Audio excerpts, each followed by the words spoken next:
Re:Zero Kara Hajimeru Isekai Seikatsu Season 2 is licensed and produced by Crunchyroll, Studio, White Fox, Networks, TV Tokyo, TVO, TVA, and ATX. Based on the works by Tape Nagatsuki. Please support the official release.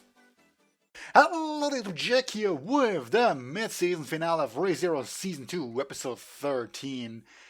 The last episode of this season before a 3-month break, which, you know, it's kind of growing on me. Like, I do enjoy my weekly dose of Re:Zero, but on the other hand, it's nice to take a break and then get back into things in full swing. On the other hand, my expectation, given this show's track record, is that this cute little mid-season finale that's gonna leave us waiting for 3 months for the next episode is gonna end on the biggest cliffhanger we have ever seen, or something along those lines.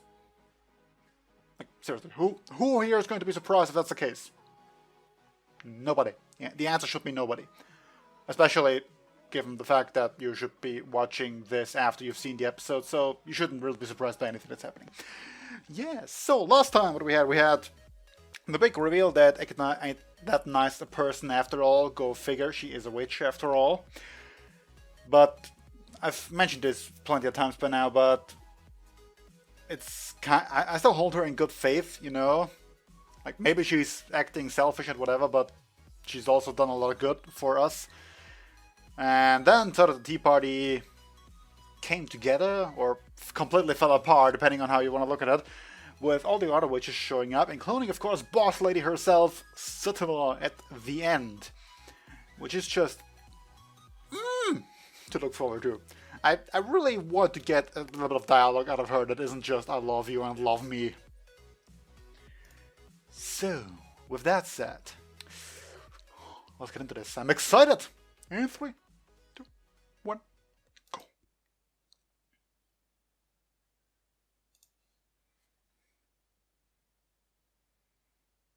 Talk about rude. I mean, she's done a couple of rude things.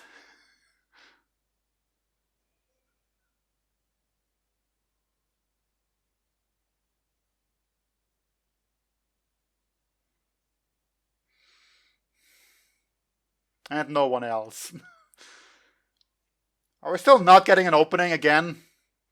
How long has it been since we've had an opening?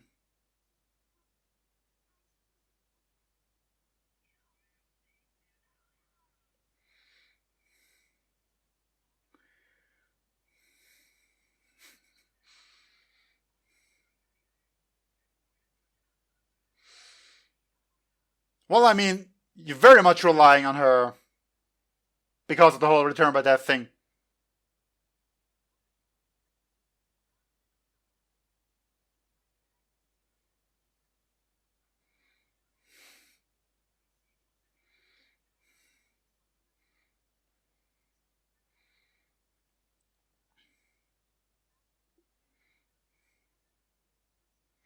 That's coming from a witch, even though she's like kind of the nicest of them, in a way.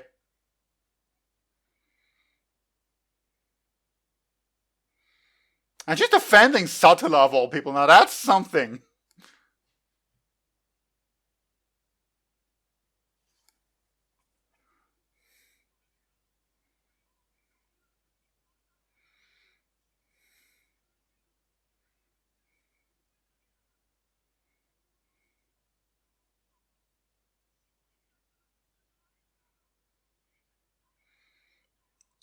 Well, we've previously established that running away was an option, though.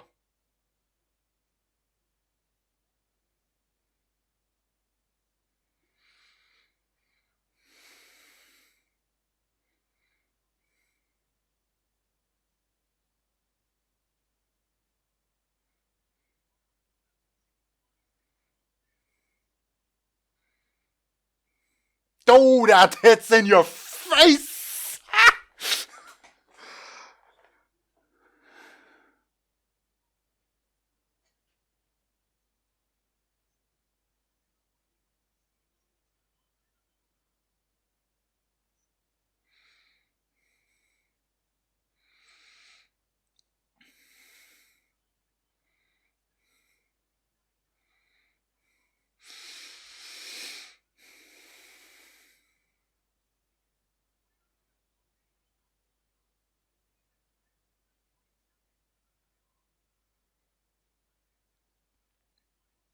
And this is all kinds of twists that I'm digging it so much.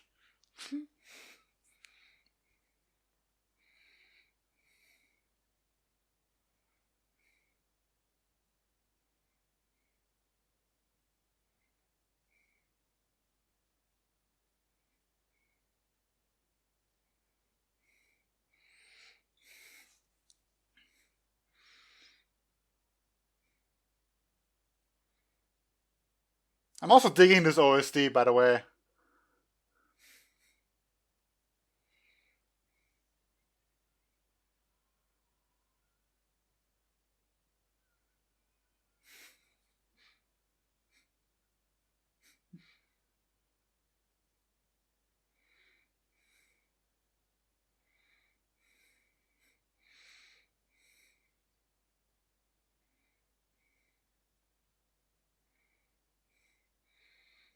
Well, isn't he?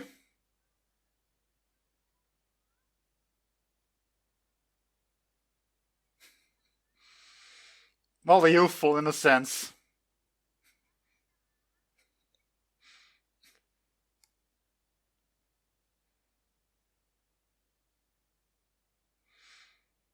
I love how there's not just all this black miasma around her all the time.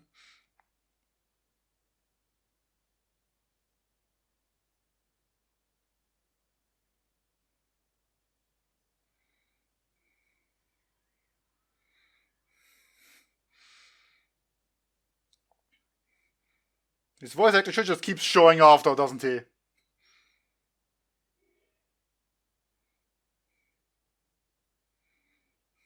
He just bit his tongue now, didn't he?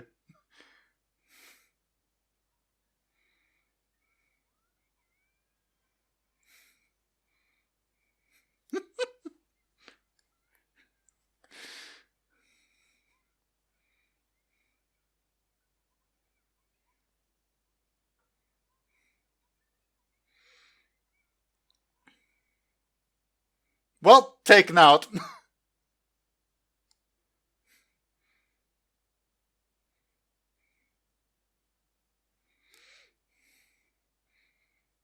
God, there's so much happening.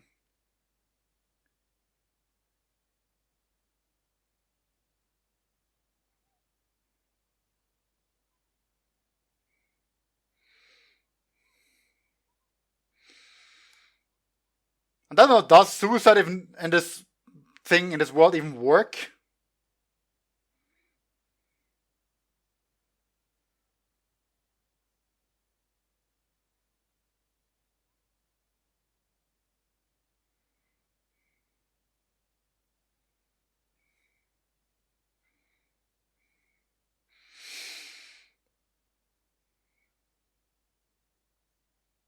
I'm not talking a lot because I'm just a little bit overwhelmed by everything.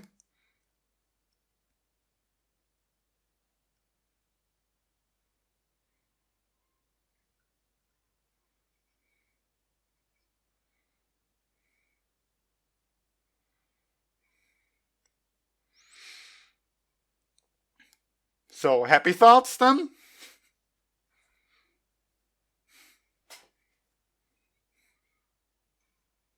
Headbutt him to health. I take it.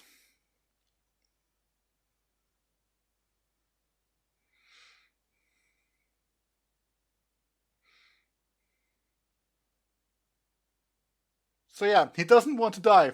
It was apparently good enough an excuse.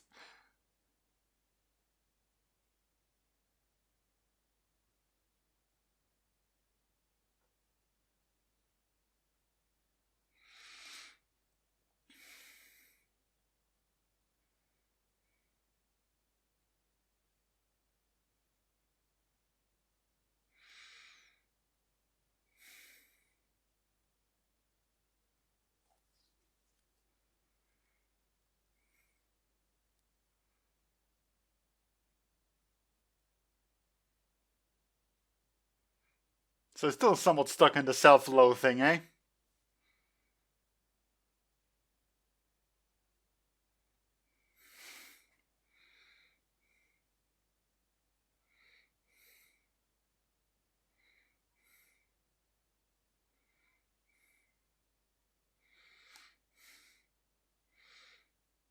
Witch of Envy MVP now, eh?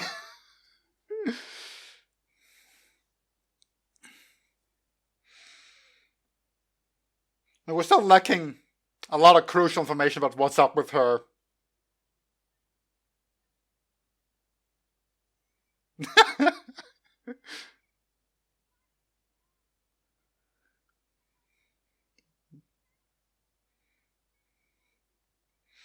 Also, Segmev stood up, so...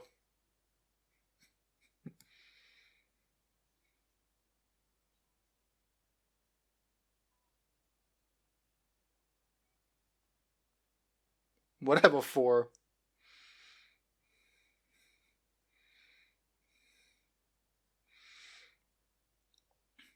Oh, they're all sort of somewhat coming together to help him. Somewhat. Like, it's sketchy.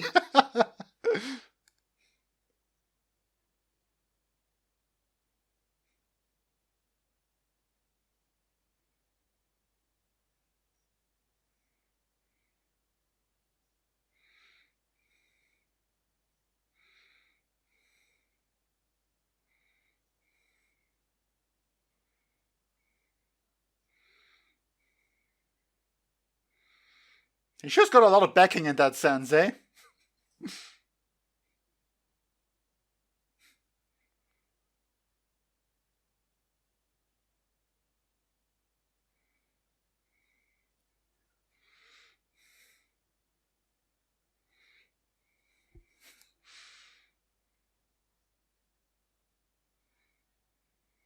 Vilifying us.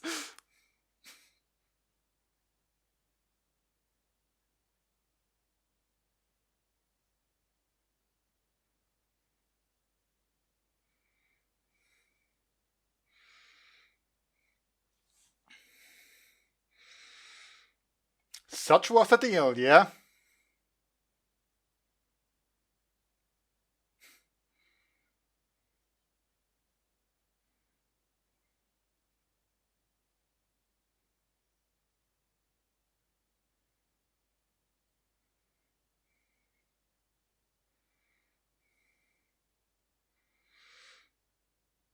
A very reasonable fear, honestly.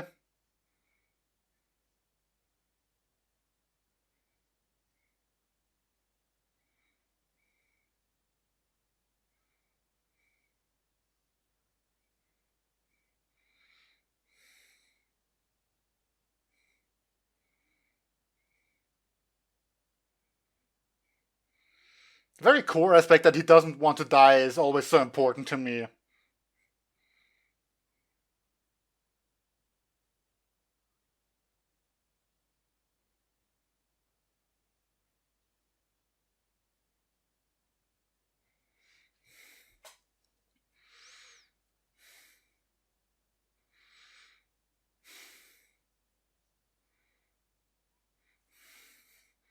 I'm also loving this OST, by the way, still.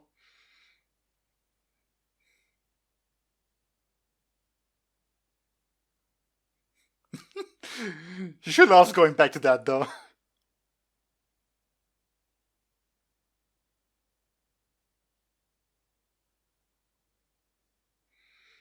That's what I've been saying. Thank you for acknowledging it.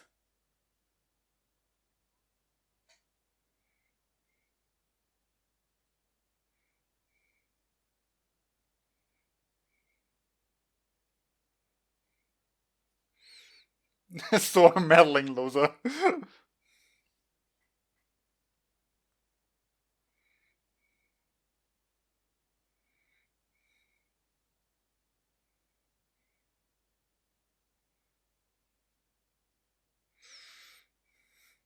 Well, good for her.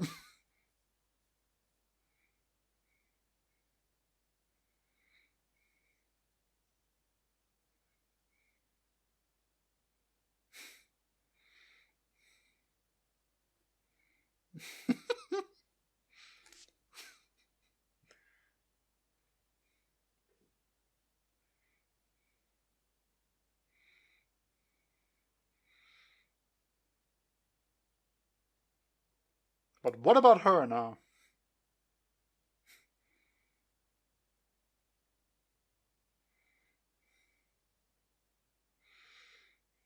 Well, I mean, literally, that's kind of what it does.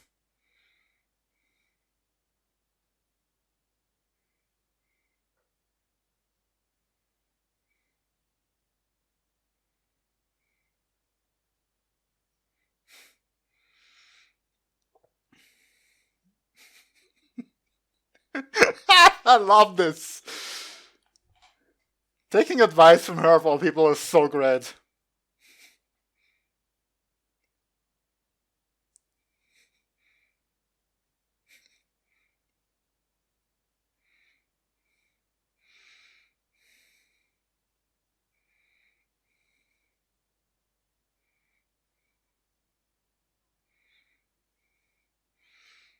Well, let's start with the second trial showed us.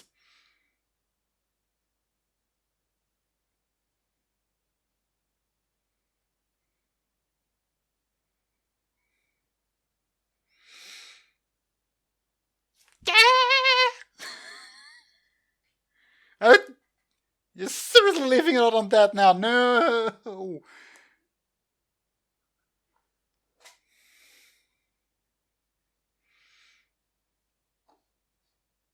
That makes you want to cry.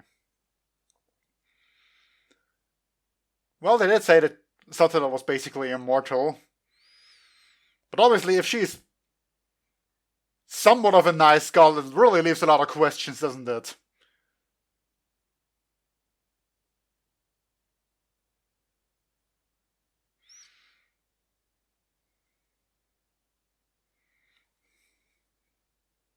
Oh. That too. Best dragon girl.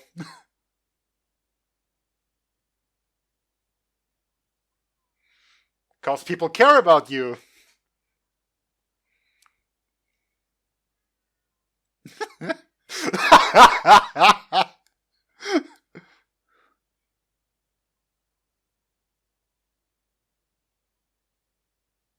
Don't me say why. It's such a... Come on.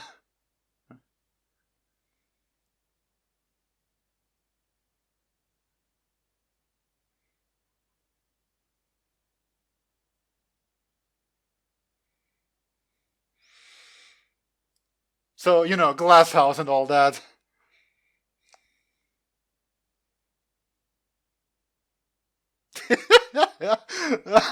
That's so goddamn sweet.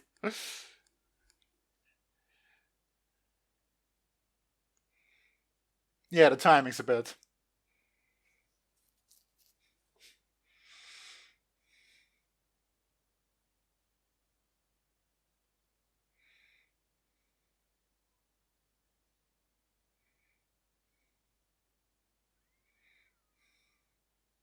Wagging its tail. Her tail, sorry, her tail.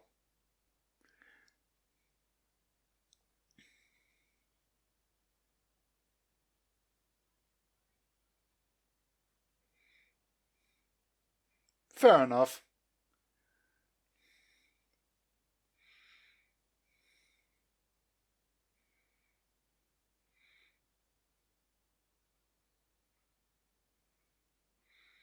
We'll take it as a no.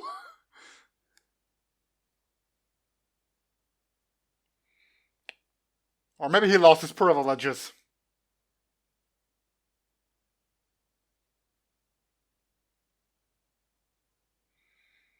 Or qualification.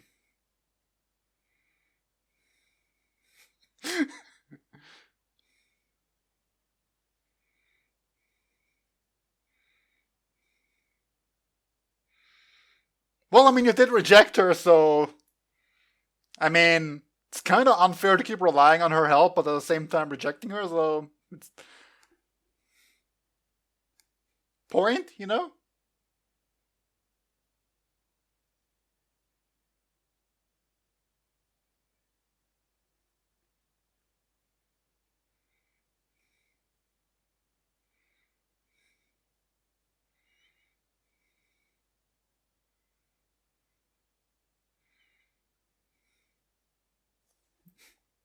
Confirming it for him. Since again, Roswell doesn't really know the details here.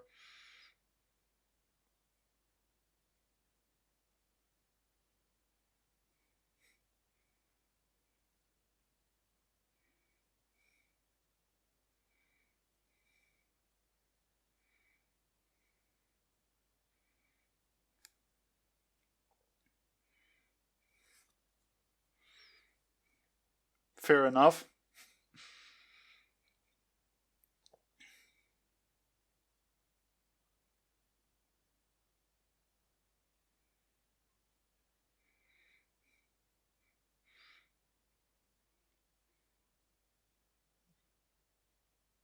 Well, no. Exactly not. That's what we learned here.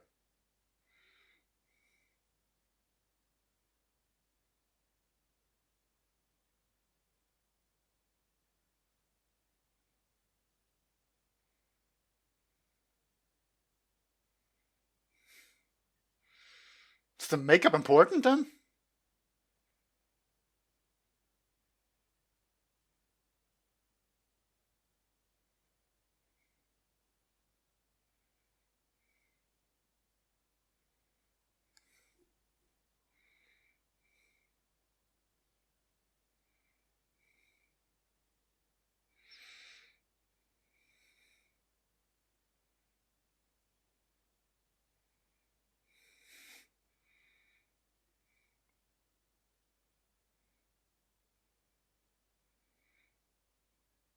Basically, if her will is harming herself in a way, like, not directly, but you get the idea.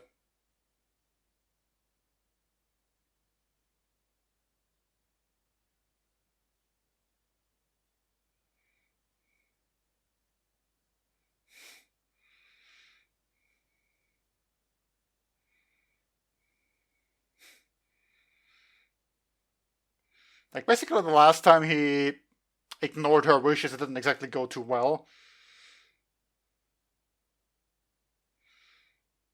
With the whole royal selection.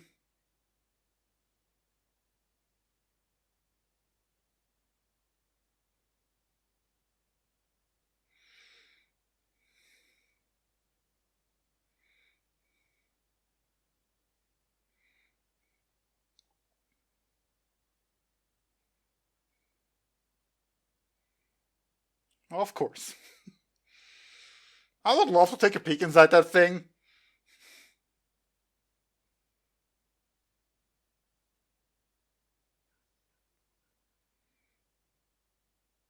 Well, hot damn. I mean, that's one mystery resolved, but also, hot damn.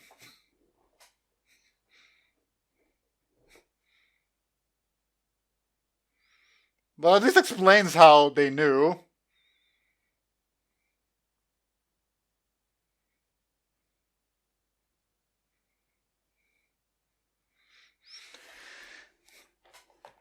So that's why shit happens all at the same time, basically.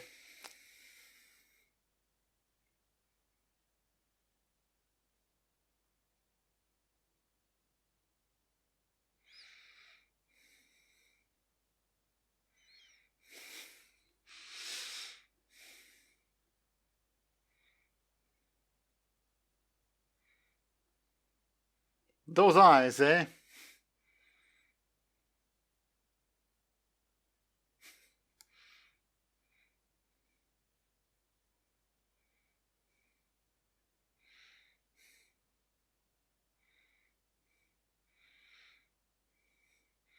So basically, that's what he meant with become like me, eh?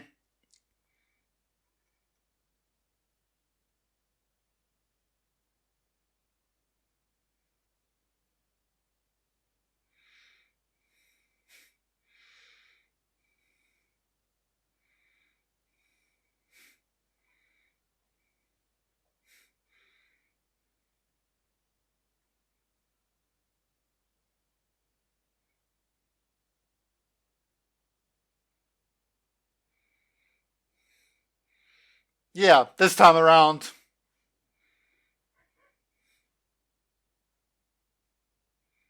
It's really pressing down there.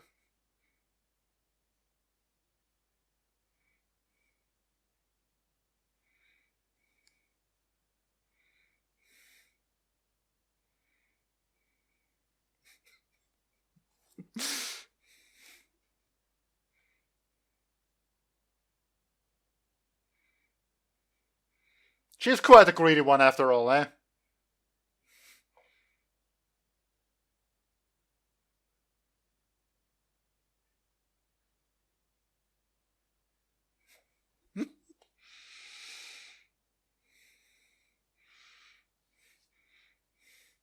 Since, you know, he apparently knows her personally.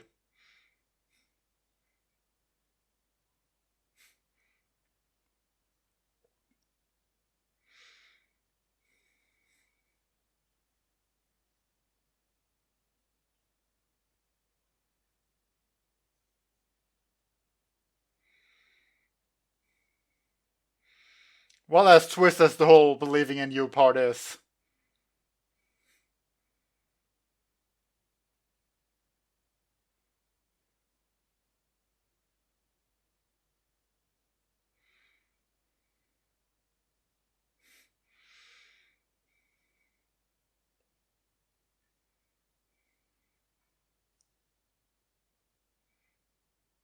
Well, a lot of shit just happened, didn't it?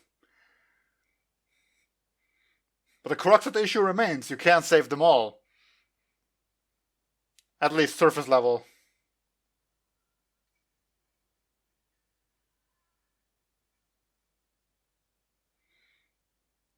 So he's stuck one way or another.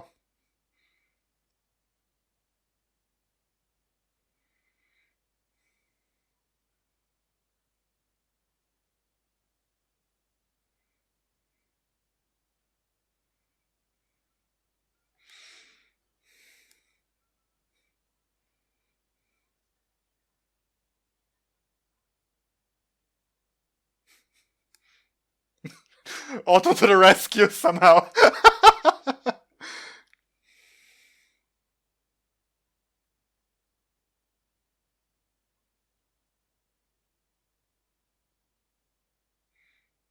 Well, we've been at it for a while, I guess. And also no ending again, even though the theme is playing.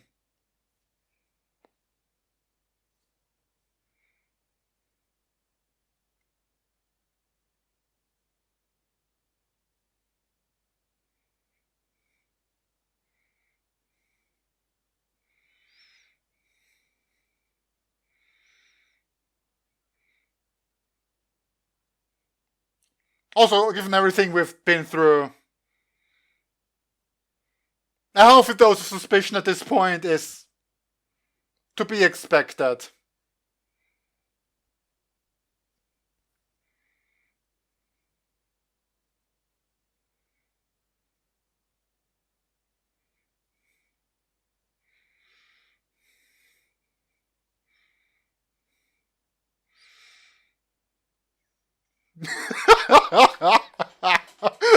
Just do 5 cuts there.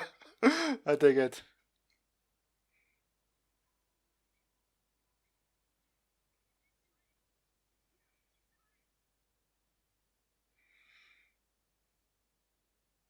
Well, that, yeah. So not quite how I expected this episode to end. Then again, I don't really know whether the, its status as a mid-season finale was planned from the beginning, or whether those are, corona-related delays. Which, happen with a lot of anime, so... But I'm genuinely glad it wasn't the cliffhanger of a lifetime, because we're gonna have to wait a while for that, so that's fine. But what to do with all that information we've just learned now?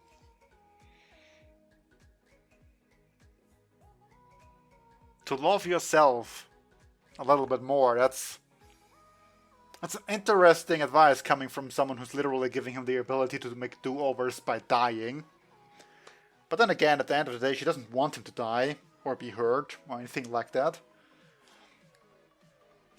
Like, in all fairness, he's kinda the one who keeps throwing himself into these things. But on the other hand, of course, we also have the question that, the whole gripping your heart thing. The whole killing Amelia thing that one time he tried to tell her. And of course, who could forget, the whole part where she just showed up in person and like kind of killed everyone. That's also sort of a point. Now, there is something that I know from the novels a little bit. And that's actually because I took a little peek into the web novels. Nothing spoiling myself yet, but out of curiosity, I wanted to read some of the past scenes, like how they played out. And something interesting in the scene where Satola showed up, you know, in the sanctuary. The first time it's the whole I love you, I love you, I love you, and then she said something that was translated as love me. But I don't exactly know the words the translation I read used, but basically they emphasize the fact that they don't want to translate it as love me, but rather you should love. Which I guess is what the Japanese could be interpreted as if you don't have context. Like at the beginning, without context, it sounds like she says love me, but what she actually wants to say is love yourself.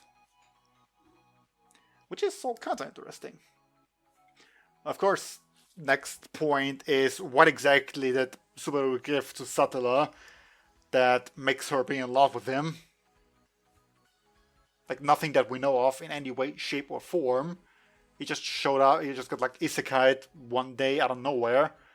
And then he pretty much died like the same day, the first time around. Maybe the getting isekai'd bit is unrelated to Satola. That could be an approach you should take. Like, he isn't the first otherworldler to show up. We've had others before. And we even met one of the others. I forgot his name, but you know, the knight dude who was missing an arm. So maybe the fact that Emilia introduced herself as Satola was relevant there?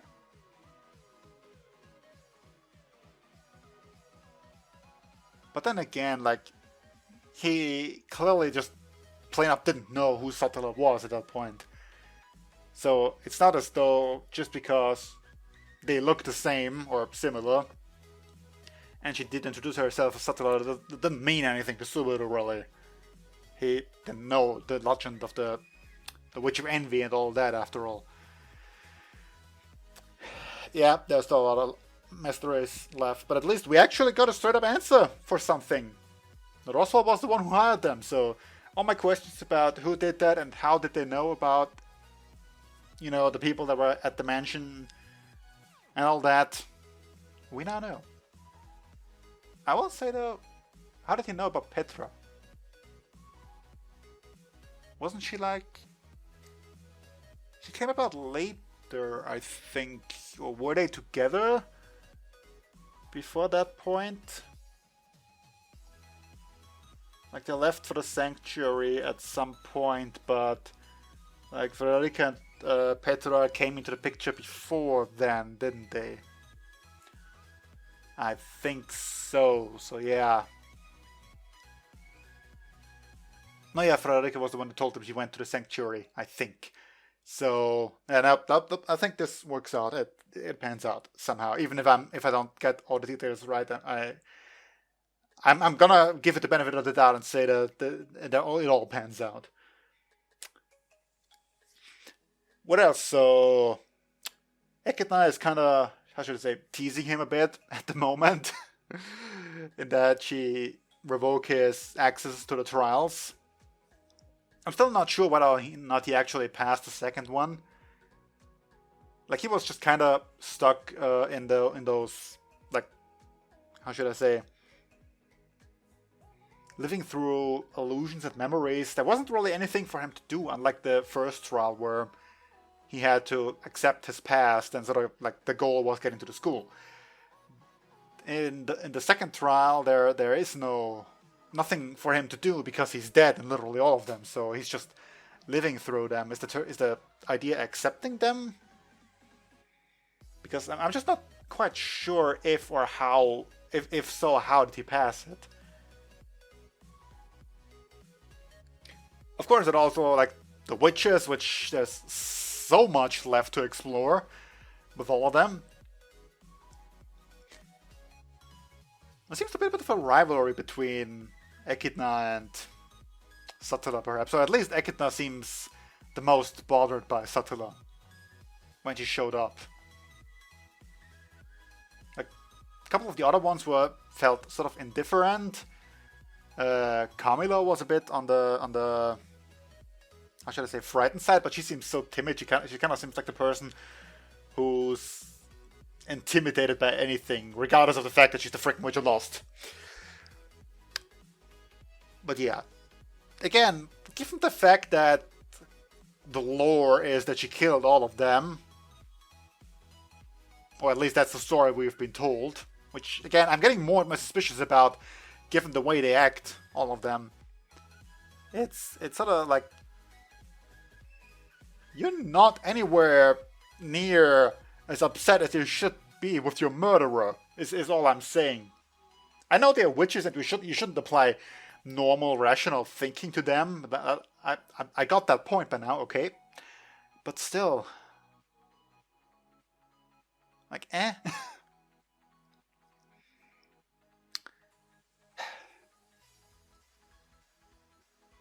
So yeah, the whole like stance of Echidna is sort of like still up in the air of what to do with her now going forward.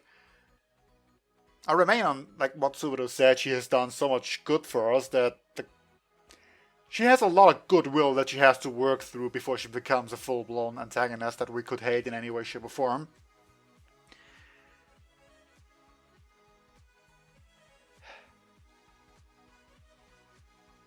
Damn, that's just so freaking much. And, you know, Minerva... Like, okay, Minerva being... Like, since she defended Satella from Subaru, or from how Subaru was, like, all the accusations thrown around and all that. But she's kind of the person who, like, defends and fights all injustice. Like, as she said, murder and suicide and all that stuff ain't happening in front of her. Which... Typhon, interestingly enough, objected by the fact that this was his decision and his will, and that Minerva shouldn't impede on that, which are two interesting stances to take on this whole matter. Then we have Daphne, who's basically just a little bit interested in what Subaru's gonna do, since, you know, he was like kind of throwing around big words with her on that he was gonna kill the great rabbit and the serpent, or what was it, the black snake, black serpent, something along those lines, like that thing at some point too, since the White Whale's already dead. Of course, the next question would be something that hadn't really come up all the way since episode 1-2, the witch cult. Like, I get the fact that Satella isn't per se responsible for the fact that there are crazy worshippers of her running around, but what's with the authorities then? Like, they've all got those crazy, super-powered authorities that... It must have come from somewhere, right? I kind of previously sort of... Okay, I actually didn't really have too much of an assumption, since we know Satella never worked with them, since Subaru was working against them. And she also doesn't really seem like the type of person who just casually... throws around powers to some people because she's bored, you know, like, let's create a witch cult because I'm bored and I'm imprisoned and all that. You know, just going off the interactions in the sanctuary just now, or like in Echidna's little dream world, Satella seems like a nice person, and that is the biggest question of them all, isn't there? Because, like, okay, she made the world her enemy, is what it's said, because she killed the other witches, she used them as sustenance, and then, like, she drained half the world or something. And there was something with fighting a dragon too, which also ties back to Roswell, because he wants to kill the dragon or something. And Sekhmet was the one who drove the dragon over a waterfall or something or another for some peace. Oh my god, there's so much thrown out there. That's just sort of teetering on the edge, like, oh yeah, we barely mentioned this here and there and somewhat, so better pay attention if you want to get the whole picture, and even then I don't have it.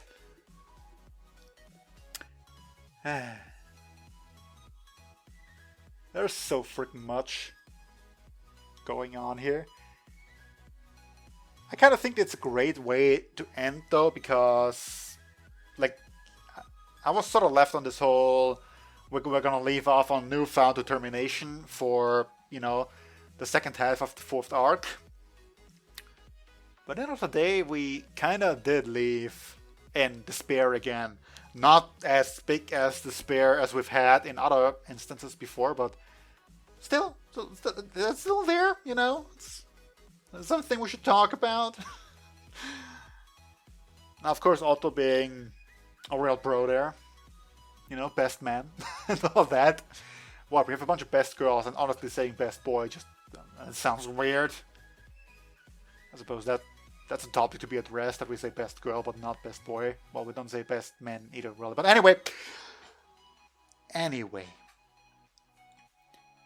Yeah, my biggest problem is I don't quite know the takeaway from all of this.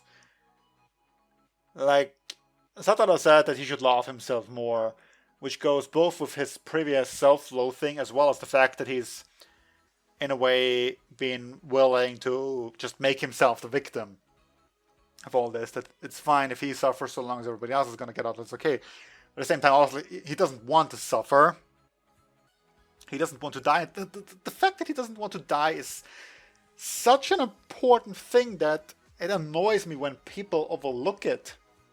Because, like, whenever you see immortal characters in anime, or in any other shape or form, like, you know, healing factor or whatever, or not even anime, like media in general, they always shrug off injuries. They always shrug off death, like, yeah, it's no big deal. I'm gonna be fine, so why should I even care? Subaru freaking cares, because dying is terrifying. It's not even a question of how painful do you die, like, how painful a death do you have. But he doesn't want to effing die, which is which should be the most basic idea to get behind for any living being out there. But there's so many people who like use this as a means to criticize the show. Like, he should use Return by Death more effectively or something. Which this entire little thing with Echidna just now perfectly spells it out for you why he doesn't do that. Because he doesn't want to die, and that was kind of a prerequisite for Echidna's help to, you know, like, sort of the part of the deal to sate her curiosity, as well as, you know, which allows her to get her information, plan the perfect route in which she would eventually get his happy end.